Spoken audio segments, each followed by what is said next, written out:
जय गुरुदेव। कहानी संतों की जुबानी।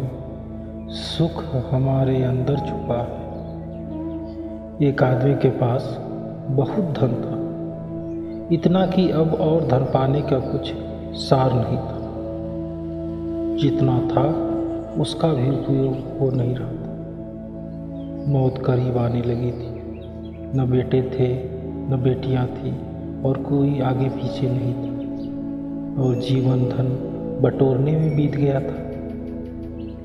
वो तथाकथित महात्माओं के पास जाता था कि कुछ आनंद का सूत्र मिल जाए उसे। महात्मा, पंडित, पुरोहित सबके द्वार खटखटाए, खाली हाथ लौटा। फिर किसी ने कहा कि एक साधु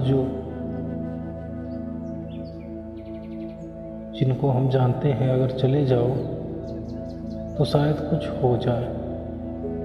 उनके ढंग बड़े अनूठे हैं, इसलिए चौंकना मत। उनके रास्ते उनके निजी हैं, उनकी समझने की विधि थोड़ी अजीब है, मगर अगर कोई न समझ सके तो उसका उनके पास कोई इलाज नहीं। उस तरह के लोग वहाँ नहीं जाते जिनमें अहम हो, जिनका कहीं कोई इलाज नहीं होता, उसका उपाय उनके पास होता है।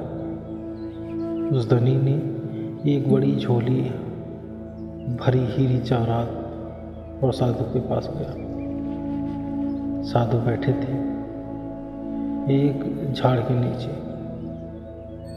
और उसने झोली पटक दी उनके सामने और कहा, इतने हीरे जवाहरात मेरे पास है, मगर सुख का कण भी मेरे पास नहीं है। मैं कैसे सुखी हूँ। साधु ने आप देखा न था, उठाई झोली और भागी। वो आदमी तो एक क्षण समझ नहीं पाया फिर क्या हो रहा है। महात्मा अगर ऐसा नहीं करते, एक क्षण तो खड़ा रहा अवाक। फिर उसे होश आया, इस साधु ने उसे लूट लिया। वो मारे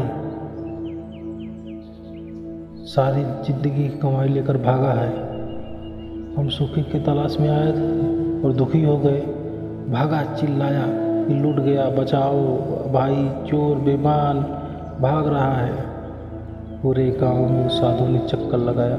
साधु का गांव तो जाना माना ही था, गली कूचे की पहचान थी। इधर से जाए तो उधर से निकले। भीड़ भी पीछे हो ली। भीड़ तो साधु को जानती थी कि जरूर कोई विधि इसको समझाने के लिए कर रहा है। धीरे धीरे अस्वस्थ हो गए कि वो जो भी है वो बेवकूफ़ है। लेकिन उस आदमी को कुछ पता नहीं। वो पसीना पसीना कभी भागा, कभी धीरे धीरे चले, फिर भागे। थका मंदा साधु उसे भगाता हुआ, दौड़ाता हुआ, पसीने से लथपथ करता वापिस अपने झाड़ के पास आ लौटा, जहाँ उसको छोड़ा था। उसने थैला लाकर फिर पटक दिया झाड़ के पीछे और खड़ा हो गया। वो आदमी लौटा, झोला पड़ा था, घोड़ा भी वहीं खड़ा था। उसने झोला उठाया, छाती से लगाया और कहा, हे परमात्मा, तेरा धन्यवाद। आज मुझ जैसा प्रश्न इस संसार में कोई नहीं है, मुझ जैसा सुखी इस संसार में कहीं नहीं। साधु वृक्ष की तरफ से एक तरफ से झांका और कहा, कुछ सुख मिला? यही राज है, यही झोली तुम्हारे पास, इसी को तुम लिए फिरते थे, लेकिन सुख नहीं था। जब ये झोली लेकर मैं भगा और फिर वापस तुमको मिली है तो तुमको सुख की अनुभूति हो रही है। ये बीच के फासले की कमाल है। थोड़ी देर को झोली तुम्हारे हाथ से मैंने ले ली, थोड़ी देर को झोली से तुम वंचित हो गए। अब तुम कहाँ आनंद को खोज रहे हो? जब मिली तब आनंद का अनुभव हुआ। अब तुम कहते हो, प्रभु तेरा धन्यवाद है, पहली दफ़ा तुमको आनंद की झलक का अनुभूति हुआ। अरे पगला आदमी, ये झोली जिसमें तुम सुख दिखने लगे हो, प्रभु ने पहले से तुम्हें दी थी, लेकिन उसका मूल्य तुम्हें पता नहीं था। इसे खोने के बाद तुम्हें अकल आ गई। बैठो घोड़े पर और भाग जाओ, नहीं तो मैं झोली छीन लूँगा। रास्ते पर लोग तुम्हारा रास्ता बता देंगे,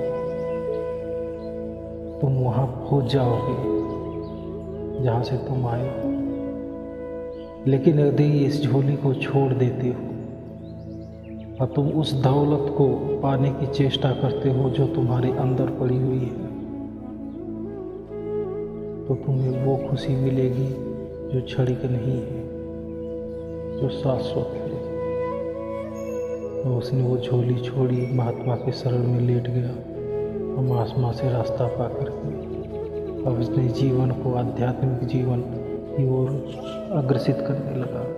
जय गुरुदेव।